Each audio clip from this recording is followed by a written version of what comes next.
સૌને રામ રામ। છેલ્લા 2 માસથી કેટલાક મિત્રો સસ્તી પ્રસિદ્ધિ મેળવવા માટે સંસદ સભ્ય તરીકેની મારી છબીને બગાડી અને લોકો વચ્ચે બદનામ કરવા માટે એડિટિંગ કરેલો ઓડિયો વિડીયો શેર કરાવી રહ્યા છે।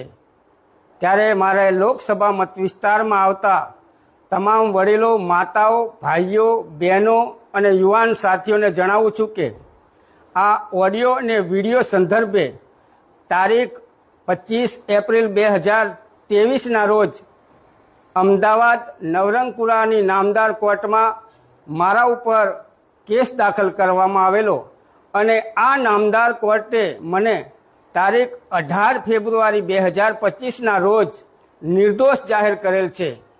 ત્યારે સસ્તી પ્રસિદ્ધિ મેળવવાના પ્રયત્નો કરતા મિત્રોને હું જણાવું છું કે તેઓને આ સંદર્ભમાં મારી સાથે રૂબરૂ ચર્ચા કરવી હોય તો જાહેર મંચ ઉપર હું આ ચર્ચા કરવા માટે તૈયાર છું। વંદે માતરમ।